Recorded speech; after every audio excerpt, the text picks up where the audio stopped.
দীর্ঘ ২১ বছর পর ওডিআই ফরম্যাটে অস্ট্রেলিয়ার বিরুদ্ধে বাংলাদেশের জয় এবং এই সুখবর নিয়ে এবং এই ম্যাচের অ্যানালাইসিস নিয়ে আপনাদের সামনে হাজির হয়েছে আমি আহমেদ রেজন প্রতীক, সার্টিফাইড পারফরমেন্স অ্যানালিস্ট। তো গতকালকে প্রথম ওডিআইতে বাংলাদেশ এবং অস্ট্রেলিয়া মুখোমুখি হয় এবং সত্যি কথা বলতে গেলে বেশ একটা লম্বা সময় পর এই দু দলের মধ্যে একটি দ্বিপাক্ষিক ওডিআই সিরিজ অনুষ্ঠিত হয়। আমরা সবাই এক্সপেক্ট করছিলাম যে বাংলাদেশের এইবারকার যে স্কোয়াডটা রয়েছে এবং অস্ট্রেলিয়া রাইট নাও যে ধরনের ফর্মে রয়েছে তাতে একটি কিনলি ফট কন্টেস্ট হয়তো আমরা দেখতে পারি, কিন্তু গতকালকে আসলে আমাদের সকল প্রেডিকশনকে আসলে বুড়ো আঙ্গুল দেখিয়ে বাংলাদেশ দুমড়ে মুচড়ে দিয়েছে অস্ট্রেলিয়া ন্যাশনাল ক্রিকেট টিমকে। So congratulations two Bangladesh national cricket team. এখন যদি আমি ম্যাচ অ্যানালাইসিসে যাই, গতকালকে প্রথমে ব্যাট করে বাংলাদেশ 50 ওভারে 8 উইকেটে 284 রান সংগ্রহ করে জবাব দিতে নেমে 42.2 ওভারে 191 রান 9 উইকেটে অস্ট্রেলিয়া তাদের ইনিংস আসলে শেষ করে এই অর্থে যে বৃষ্টির জন্য পরবর্তী তার খেলা হয়নি, যার ফলশ্রুতিতে ডিএল মেথডে বাংলাদেশ 86 রানে ম্যাচটি জয়লাভ করে নেয়। এখন যদি আমি ম্যাচের অ্যানালাইসিসে আসি, সবার প্রথমে আমি আসলে বাংলাদেশের ব্যাটিং নিয়ে একটু কথা বলতে চাই। এখানে কি পারফর্মার যারা ছিলেন গতকালকের ম্যাচে, তানজিদ হাসান তামিম 44 বলে 54 রান করেছেন উনি, নাজমুল হোসেন শান্ত 86 বলে 67 রান, এবং যার কথা না বললেই নয় মোসাদ্দেক হোসেন সৈকত, হোয়াট আ ব্রিলিয়ান্ট কামব্যাক, 70 বলে 86 রান অপরাজিত ছিলেন, অনবদ্য একটি ইনিংস খেলেছেন।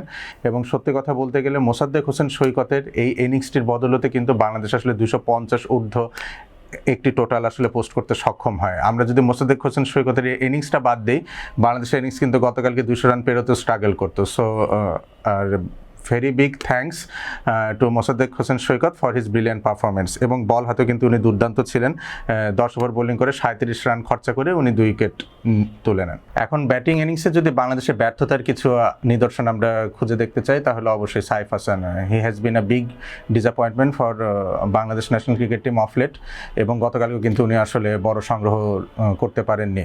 সাইফ হাসানের ক্ষেত্রে সবচেয়ে বড় যেই দুর্বলতার জায়গা আমার মনে হচ্ছে যে উইদিন স্টাম্পস বা ক্লোজ টু দ্য বডি এরকম ডেলিভারিগুলোতে আমরা টি20তে দেখেছি সাইফ হাসানকে ফ্লিক শট খেলে নেগোশিয়েট করতে, কিন্তু যেহেতু ওডিআই ক্রিকেট একটু বড় পরিসরের খেলা, ইনিংসটা একটু লম্বা করার অ্যান্টিসিপেশন থাকে প্রত্যেক ব্যাটারিরই, তো সেখানে কিন্তু ডিফেন্সিভ অ্যাপ্রোচে খেলতে গিয়ে সাইফ হাসান এই জায়গাটাতে বেশ স্ট্রাগল করছেন। তো আমার মনে হয় যে সাইফ হাসানকে তার ন্যাচারাল ইনস্টিংক্টে ফেরত যাওয়া উচিত। যেভাবে উনি টি20তে সফল হয়েছিলেন সেভাবেই উনি যদি খেলেন, আর তা যদি না হয় আমার মনে হয় he should make way for Soumya Sarkar, cause Soumya Sarkar কিন্তু লাস্ট যে কয়েকটা ওডিআই খেলেছেন বেশ ভালো ফর্মেই ছিলেন। তো আমার মনে হয় যে 2027 সাউথ আফ্রিকা ওয়ার্ল্ড কাপকে সামনে রেখে সৌম্য সরকারকে সুযোগ দেওয়ার it's high time for him. তো সাইফ হাসানের এই দুর্বলতার জায়গাটা নিয়ে আসলে তাকে কাজ করতে হবে ভবিষ্যতে যদি ওডিআই ফরম্যাটে উনি ওনার কেরিয়ারটা বড় করতে চান। আরেকটা যেটা দুশ্চিন্তার জায়গা সেটা হচ্ছে লিটন কুমার দাস। হোয়াইট বল ক্রিকেটে উনি বরাবরই স্ট্রাগল করছিলেন এবং নতুন বলের যে মুভমেন্টটা, আর্লি মুভমেন্টটা থাকেন সেটার সাথে কোপ আপ করতে না পারার জন্য কিন্তু টিম ম্যানেজমেন্ট তাকে মিডল অর্ডারে খেলাচ্ছেন। বাট ইয়েট আমরা দেখতে পাচ্ছি যে স্পিনের বিরুদ্ধে কিন্তু মিডল অর্ডারে লিটন দাসকে আমরা স্ট্রাগল করতে দেখছি। আপনি যদি স্ট্রাইক রোটেশনের কথা বলেন বা ছোট ছোট স্টার্টগুলোকে বড় ইনিংসে কনভার্ট করা, এই সব জায়গায় কিন্তু আসলে আমরা তাকে ফেল করতে দেখছি বারংবার। তো লিটন দাস এবং সাইফ হাসান এই দুইটা প্রথম ওডিআই শেষে ব্যাটিং ইনিংসে বাংলাদেশের একটা কনসার্নের জায়গা থাকবে। নাজমুল হোসেন শান্ত, আমি সবসময় বলে আসি যে নাজমুল হোসেন শান্ত আসলে যখনই বড় সংগ্রহ পান বাংলাদেশ একটা মোটামুটি ফর্মিডেবল স্কোর দাঁড় করাতে সক্ষম হন। যদিও গতকালকে তার ডিসমিসালটা বেশ সফট ছিল, আসলে ম্যাট রান শট ডেলিভারিতে লং অফের উপর দিয়ে আসলে বাউন্ডারি ক্লিয়ার করতে গিয়ে উনি হোল্ড আউট হন। আমার মনে হয় শান্ত নিজেও খুবই ডিসঅ্যাপয়েন্টেড হবেন। গতকালকে কিন্তু সেঞ্চুরিটা আসলে উনি করতে পারতেন বা ওরকম কিন্তু একটা সিচুয়েশন ছিল। এখন যদি আমরা বলতে চাই যে আসলে যে দুটো দলের মধ্যে পার্থক্যটা কোথায় তৈরি হয়েছে যার জন্য অস্ট্রেলিয়া এত বড় ব্যবধানে পরাজিত হলো, তাহলে অবশ্যই আমাদেরকে বলতে হবে বোলিং, এবং পার্টিকুলারলি যদি বলতে চাই ফাস্ট বোলিং। যে এক্সট্রা বিট অফ পেস বাংলাদেশের ফাস্ট বোলাররা জেনারেট করেছেন অ্যাপার্ট ফ্রম নাহিদ রানার কথা আমরা পরে আসছি। আপনি যদি তাসকিন আহমেদের কথা বলেন, লাস্ট কিছু সিরিজে যেটা আমরা পাকিস্তান, উইন্ডিজ বা নিউজিল্যান্ডের বিরুদ্ধে দেখে এসেছি, তাসকিন আহমেদের পেসটা কিন্তু কিছুটা লো আমরা দেখতে পেরেছি, অ্যারাউন্ড 130-132 kph অ্যাভারেজ স্পিড তার এরকম ছিল। কিন্তু গতকালকে ম্যাট শটকে ফার্স্ট যেই ডেলিভারিতে উনি আউট করলেন সেখানে কিন্তু আমরা বাড়তি কিছুটা পেস দেখতে পেরেছি। সেই বলটা ছিল অ্যারাউন্ড 137 km/h। সো তাসকিন আহমেদের এই হারিয়ে যাওয়া পেসটা একটু ব্যাক করছে। আমি আগের সিরিজগুলোতেও ম্যাচ অ্যানালাইসিসে বলছিলাম যে যখনই তাসকিন আহমেদ তার এই যে এক্সট্রা বিট অফ পেস এই জিনিসটা রিগেইন করবে তখন কিন্তু উনি অনেকটা লিথাল হবেন। এবং গতকালকে কিন্তু আসলে অস্ট্রেলিয়ান ব্যাটিং লাইন আপের যেই ধসের শুরুটা সেটা কিন্তু তাসকিন আহমেদের হাত থেকেই হয়েছে। And which is quite a good sign for Bangladesh national cricket team. এখন যদি আমরা আসি নাহিদ রানার কথায়, what a sensation he has been for Bangladesh cricket.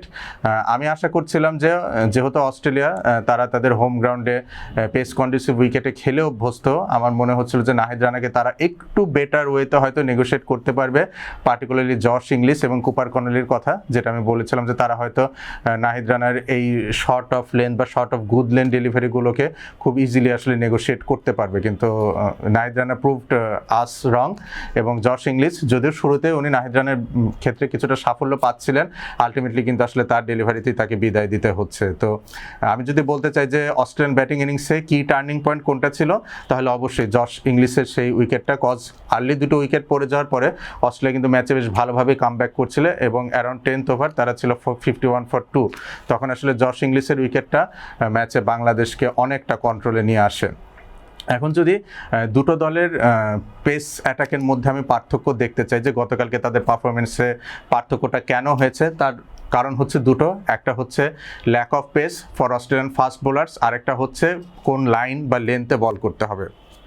আমরা যদি পিচ ম্যাপ দেখি নাহিদ রানার বোলিংয়ের এবং এটাকে যদি আমরা কম্পেয়ার করি ন্যাথান এলিসের পিচ ম্যাপের সাথে, দেখবো তারা দুজনই কিন্তু একটু ডিফারেন্ট টাইপের বোলার। ন্যাথান এলিস কিন্তু অনেকটা change of pace, back of hand delivery এগুলোর উপর আসলে জোর দিয়ে থাকেন, সেই জন্য আমরা দেখতে পারবো ন্যাথান এলিস কিন্তু কিছুটা ফুলিশ লেন্থে বোলিং করেছেন এবং যার জন্য বাংলাদেশ কিন্তু অনেকটা ইজিলি স্কোর করতে সক্ষম হয়েছে, যেহেতু উইকেটটা ট্রু পেস্ট উইকেট ছিল। যদি স্লো উইকেট হতো তাহলে এখানে ফুলিশ লেন্থের ডেলিভারিগুলো কিন্তু ভিতে খেলতে ব্যাটাররা কিছুটা স্ট্রাগল করে থাকেন। সো অস্ট্রেলিয়াতে এই ধরনের ফাস্ট বোলাররা খুব কম রয়েছেন এই স্কোয়াডে, যারা আসলে ট্রু উইকেটে গুড লেন্থ বা শর্ট অফ গুড লেন্থ এই ধরনের লেন্থে বল করতে পারে এবং ব্যাটসম্যানদেরকে স্কোয়ার অফ দ্য উইকেট খেলতে বাধ্য করতে পারে। আপনি যদি মোস্তাদেক হোসেন সৈকতের দিকে তাকান বা আমরা নাজমুল হোসেন শান্তর ওয়াগন হুইলের দিকে দেখি, তাদের কিন্তু সবচেয়ে বেশি স্কোরিং শট কিন্তু আমরা দেখতে পারবো যে ভিতে। So which was quite easier for them যে ভিতে বা সোজাসুজি শটে নেগোশিয়েট করে, যেহেতু বলটা খুব ভালো মতো ব্যাটে আসছিল। তো এখন যদি আমি বলতে চাই যে অস্ট্রেলিয়াকে সামনের ম্যাচে কম্পিটিটিভ হতে গেলে কি করতে হবে, আমার মনে হয় তারা তাদের টিম কম্বিনেশনটা নিয়ে একটু চিন্তা করতে পারে। বেন ডরসাইস রয়েছেন left arm fast medium bowler, আমার মনে হয় উনি স্কোয়াডে অ্যাড হলে কিছুটা ভ্যারিয়েশন হয়তো অস্ট্রেলিয়ান পেস অ্যাটাক পেতে পারে। সেই ক্ষেত্রে জ্যাভিয়ার বাটলেটকে হয়তো জায়গা করে দিতে হতে পারে তার জন্য, কজ জ্যাভিয়ার বাটলেটকে কালকে আমরা বেশ খরচে দেখেছি, পাশাপাশি ব্যাট হাতে যে লং হ্যান্ডেলে ব্যাট করার সক্ষমতাটা উনি রাখেন, সেখানে কিন্তু আমরা তাকে গতকালকে ফেল করতে দেখেছি। So Ben Dwarshuis he could either come in place of Liam Scott the debutant or Xavier Bartlett. আমার মনে হয় এই একটা জায়গায় অস্ট্রেলিয়াকে অবশ্যই চেঞ্জ আনতে হবে। পাশাপাশি তারা তাদের ব্যাটিং অর্ডারটা নিয়ে হয়তো একটু চিন্তাভাবনা করতে পারে। অ্যালেক্স কেয়ারিকে আমরা দ্রুত গতির বলে বেশ স্ট্রাগল করতে দেখেছি, সেই জন্য আসলে গতকালকে তাকে মিডিল অর্ডারে খেলানো হয়েছে, আমার মনে হয় which was quite a good move. কিন্তু কুপার কনলিকে আমার মনে হয় যে একদম নতুন বলে তাকে এক্সপোজ না করে যখন আসলে Nahid Rana as a first change bowler খেলতে নামবেন, তখন আসলে আমি বলতে চাচ্ছি যে জশ ইংলিশ এবং কুপার কনলি তারা দুজন যদি নাহিদ রানার স্পেলটাকে নেগোশিয়েট করতে থাকেন বা মিডিল ফেজে ব্যাট করেন, আমার মনে হয় সেটা অস্ট্রেলিয়ার জন্য মঙ্গলজনক হতে পারে। পাশাপাশি বাংলাদেশের ক্ষেত্রে তানভীর ইসলামকে গতকালকে নেওয়া হয়েছিল, এই কথাটা মাথায় রেখে যে অস্ট্রেলিয়ান লাইন আপে বেশ কয়েকজন ডানহাতি ব্যাটার রয়েছেন এবং কিছু কি ম্যাচ আপসের কথা চিন্তা করে যে তানভীর ইসলাম হয়তো বাড়তি সুবিধা পেতে পারেন, বাড়তি কিছু উইকেট হয়তো পাবেন, রিশাদ হোসেনের জায়গায় তাকে খেলানো হয়েছিল সেজন্য। তো আমার মনে হয় যে যেহেতু উইনিং কম্বিনেশন রয়েছে, বাংলাদেশ টিম ম্যানেজমেন্ট এটা হয়তো সেকেন্ড ওডিআইতে ভাঙতে চাবে না আনটিল কোনো পেসাররা ইনজুর্ড হয়।